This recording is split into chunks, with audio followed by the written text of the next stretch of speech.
Powered by the Inside the Birds podcast. Now, live from inside the Matt Black Kia Studios, it's Football at 4.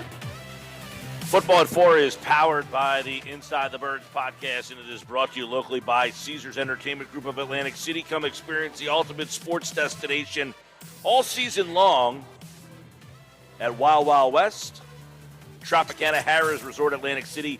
Book your game day experience at Caesars.com. Andrew Dicecco from InsideTheBirds.com is here as we take a look at the Eagles and the Raiders as they get ready to play on Sunday at 4 o'clock right here on 97.3 ESPN. Thursday Night Football tonight. Don't forget, the coverage starts at 8 o'clock. And, Andrew, I did radio last night in Vegas, and I will say this. They think the Eagles are a better 2-4 team than their record would indicate. In other words, I don't know that they watched last season maybe. Where would you kind of put them in the pantheon? Is this a good team, an average team, a bad team right now? When you look at this team 6 games in, I was surprised when they said, well, you know, in other words, they're kind of nervous about this game on Sunday. So how do you kind of characterize where this franchise is 6 games into the season? Well, I can understand why they would be a little hesitant to give the Raiders the edge here this week, because the Eagles obviously do have some explosive players in Devontae Smith, Quez Watkins. They have Dallas Goedert coming back. They have a strong offensive line. They're strong in the trenches on the other side of the football, and they have a veteran secondary. So they do have some competent pieces to work around and that will keep you in the game against teams that aren't necessarily like the Chiefs or on the upper echelon of the NFL. The Eagles have enough talent there to sort of be competitive in most games. If the play calling improves, if they're able to do that and make those improvements over that extended period of 10 days that they had to get ready for this game, I think that they're going to be competitive. And I actually do think that they have a strong chance to win this game in a narrow victory. Yeah, so let's start with some of the pluses for Philadelphia in this game. We know the Raider offensive line is an issue for them. Is it enough of an issue to kind of balance out the fact that Waller's a problem, Jacobs in the running game should be a problem, Ruggs is a guy that can stretch the field? Is their offensive line kind of an equalizer?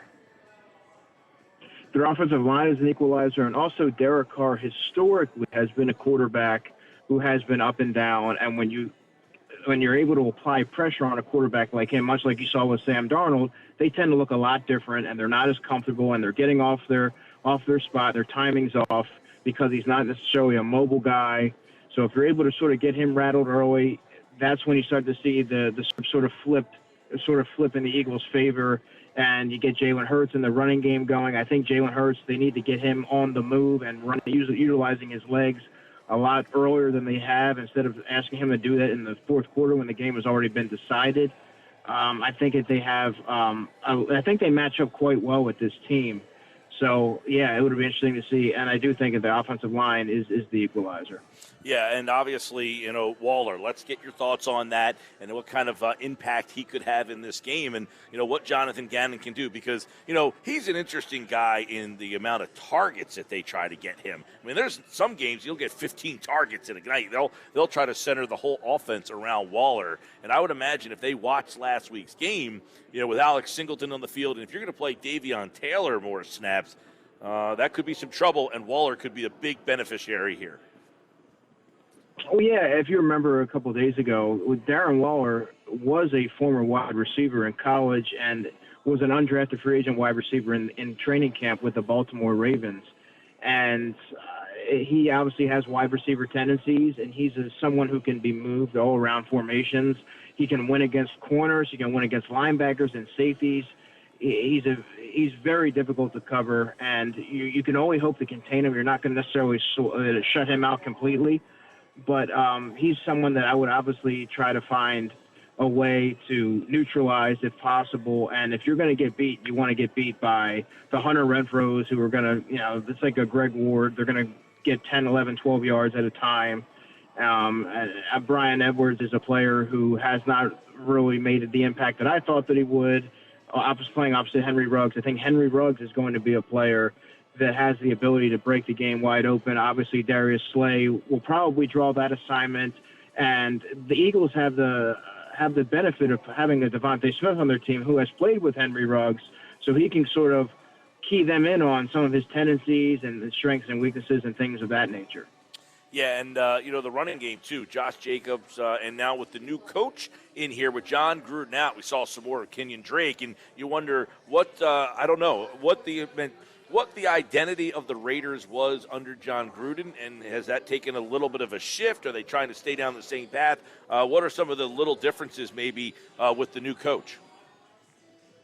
Well, it's hard to say because we only have one game to base it off of, right? I think you're going to see a heavy dose of Josh Jacobs, which, I mean, you would think that would be a given the Eagles' deficiencies against the run. And, I mean, Josh Jacobs has scored touchdowns the past 2 weeks. I think that he's going to find the end zone again this week. And I do think that they're going to be continue to be a balanced attack.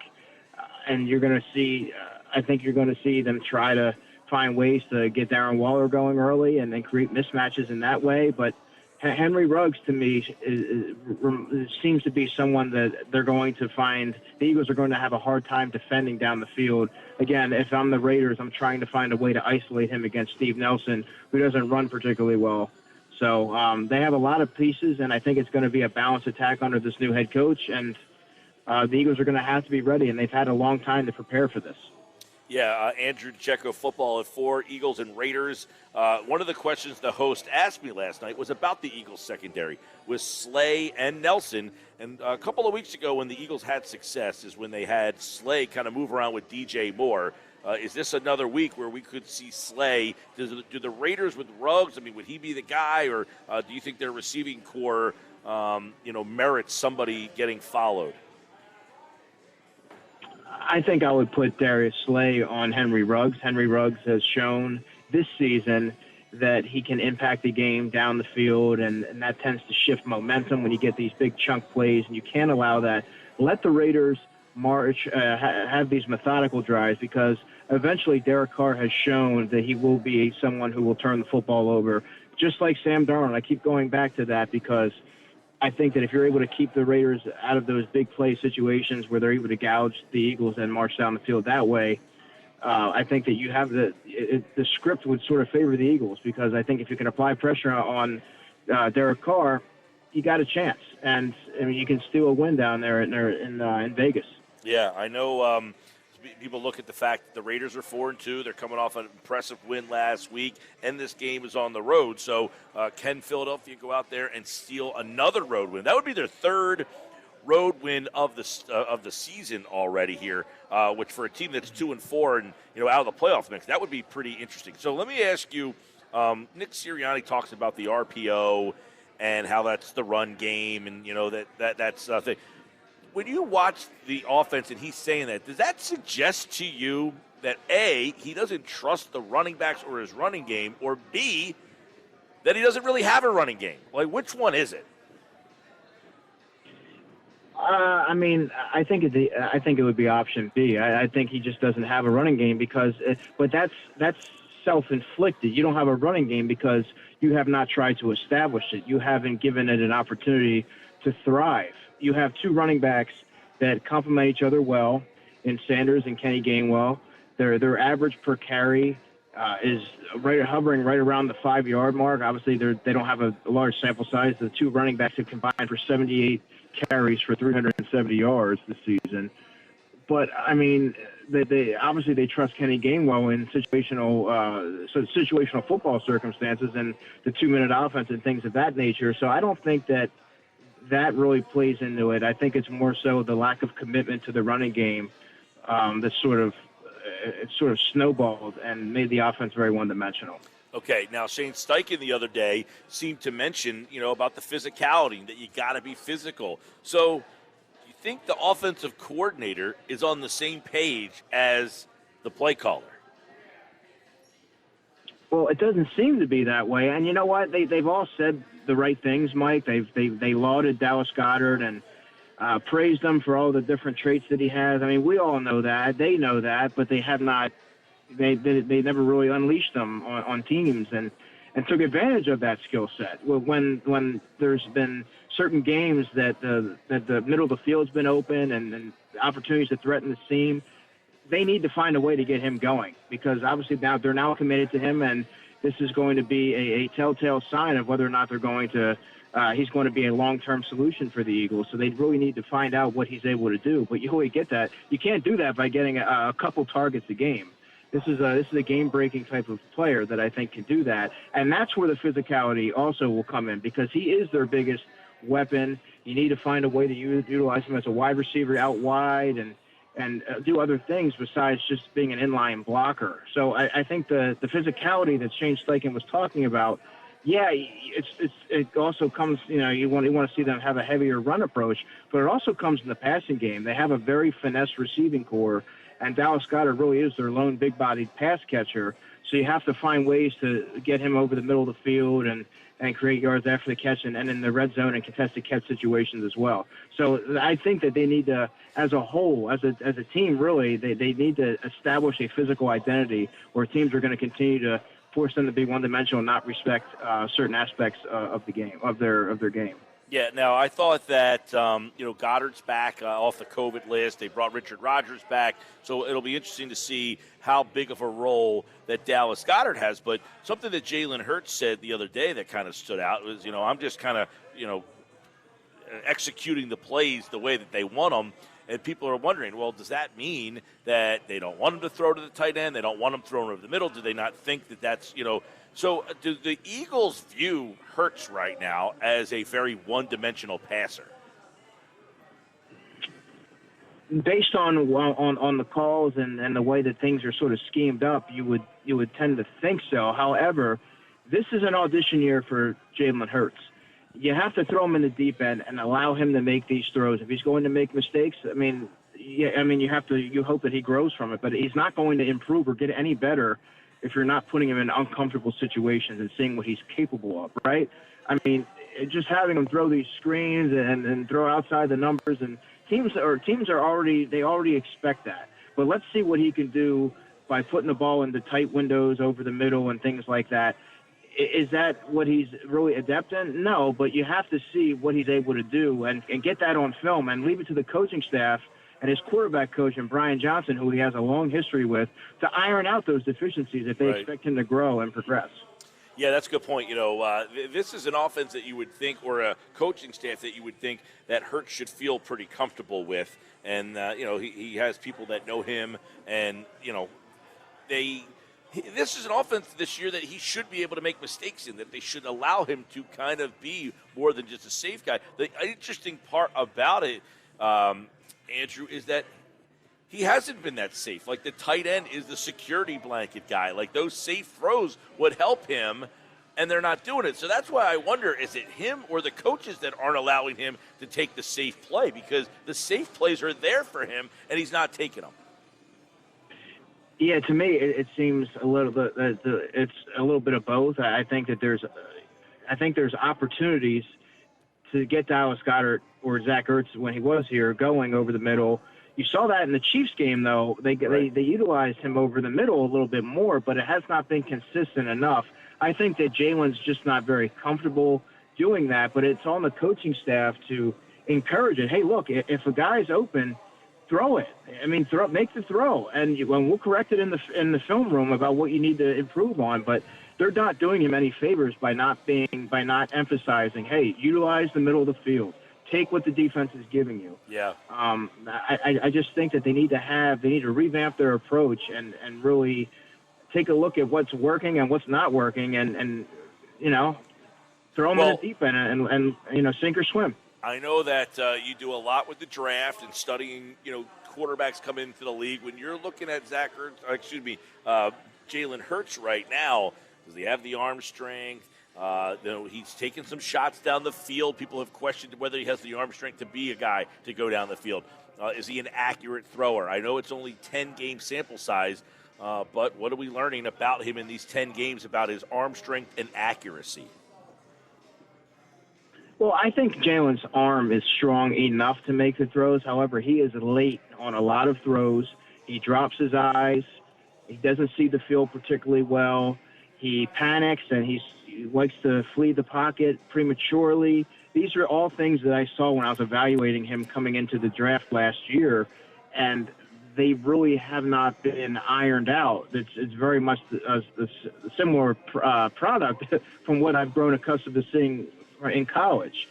So, I mean, does he have some ability? Yes, and I think he still has a lot of upside, but I think that he needs to allow himself to make mistakes and allow himself to be uncomfortable to really tap into his full potential. Yeah. You know, I there's a couple things that you worry about, I guess, if you're just like, hoping, you don't want to see the kid fail. I mean, I like to see the kid succeed. Are they putting too much on his plate? Are they just asking him to do way too much in where he is in the development of his, quarterback existence right now? I mean, they're basically asking him to do more than Baltimore asked Lamar Jackson to do. Yeah, I mean, take the Kansas City game, for example. He dropped back 48 times, and I think he carried the ball 8 times, okay? He touched the ball 56 times. I mean, that's for a young quarterback, I think that's entirely too much. You have a running back that you can lean on. You have running backs you can lean on, and I think that they need to alleviate some of the pressure and alleviate some of the responsibilities from Jalen, especially when he's off the mark early. And Miles Sanders doesn't have much tread on his tires this year. So, don't be afraid to hand it to him. I mean, I think they need to run the ball at least 20 times this week to, just to add a physical element and settle the quarterback in and get back to the fundamental football and the roots of what makes offenses so successful, and that's a balanced attack. And when you say balanced, it's not 50-50 anymore. It's almost like, 65, right? I mean, it's like I'm not asking you to be, 1989 and hand it off 50% of the time. It's like balance in today's game is almost run the ball, 60, 65% of the time. Yeah, I mean, even if you're not getting much after the first couple attempts, you have to do it to keep the defenses honest. But that's the thing, Andrew, is that they are getting yards. I mean, the yards per carry from their running backs, they're getting 4 or 5 yards a carry from these guys. Right, but in the early goings of that Tampa Bay game, it was tough sledding in there, but like that can't discourage you from trying it. You have to you're eventually going to pop because defenses wear down just like any other defense. Yeah. And you saw that with Derrick Henry. Like I said the last time we spoke, I'm not comparing Miles Sanders to Derrick Henry by any means, but the Bills defense swallowed him up at the first couple of carries. But you know what? Eventually he broke a 76-yard run. Miles Sanders has that ability, and he's proven that time and time again. So it behooves the Eagles to just keep going, keep committing to the run, and eventually good things are going to happen. Yeah. In your opinion, last week it was clear that Tampa Bay's pass defense, all sorts of problems. Where is the weakness of the Oakland defense? So if you're Nick Sirianni, what is your game plan against this defense? I would run the football, and I would go over the middle of the field. 2 areas that the Eagles have shied away from, but they need to. This is going to be a true test because there's going to be yardage to be gained in both of those areas of the field. I like their young secondary. I still like the Eagles' young receivers against that secondary. I think they can win, but I think that Dallas Goedert and Miles Sanders need to be prominent players in the game plan this week for the Eagles if the Eagles expect to come out of this week with a W. Yeah, and, they've got a couple of good ends that rush the passer, but you almost got to take advantage of how aggressive they are in the run game and go right after those guys. Yeah, exactly. I mean, they get upfield, and there's going to be running lanes for Miles Sanders. Listen, Max Crosby is a heck of a pass rusher. Was one of my favorite pass rushers coming out of that draft. He just keeps getting better every year. But they are very aggressive, and they do tend to get upfield, and in doing so, that creates running lanes. So obviously having Lane Johnson and Jordan Mailata is going to help immensely this week. So I mean, they need to reconfigure their offensive approach because there's going to be opportunities. How much we're talking with Andrew Dicecco, who of course big draft buff. We love talking to him during the draft time as well. How much draft prep have you started to do as we've kind of gotten 7-8 weeks into the college season now? Yeah, I've done a decent amount. I'm always on that all year round. I tend to start with the small school guys first, right? Earlier, and then after Thanksgiving is when I really key in on the bigger schools. So, right. I I bring that up because obviously the Eagles right now have 3 top 10 picks. So obviously there's going to be a lot of questions about. I saw a mock draft yesterday had him number 2 taking Stingley, who's I think he's out for the year, right? Is he done for the year at LSU? Yeah, and Stingley, as much as I like him, I like Andrew Booth, the corner from Clemson, even more. I think he's a more complete player and a little bit more fluid. All right, a little draft talk already. Although if they win this game 3-4, that would put them keep them, Andrew. I should say keep them in the wild. They're in the wild card mix, whether people want to admit it or not. They're only a game behind the 7th spot right now, and 2 of the teams in front of them they've already beaten head to head. So they're in this thing. A win would really be interesting, and then they got Detroit the following week. So I'll ask you, Philly going to Vegas, and I just got an email today about the ticket sales, about how many Eagle fans are going to be at that game. I mean, this is going to be like an Eagle home game almost. So do you have Philadelphia going on the road and picking up this win? I do, and you know what? If the Eagles, like I said earlier this week, if Nick Sirianni really is putting his words into action and is going to look at the offense and figure out what they need to do to be more successful, more consistent, the Eagles, there's plays to be made out there, and if they're able to capitalize on some of those missed opportunities that have plagued them in recent weeks, the Eagles will win this game. I have them winning 27-24.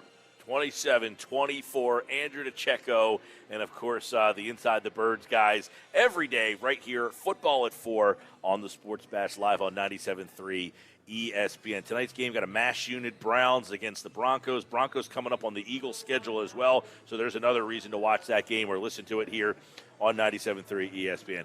Andrew, enjoy the weekend, man. We will check back with you on Tuesday. Sounds good, Mike. You too.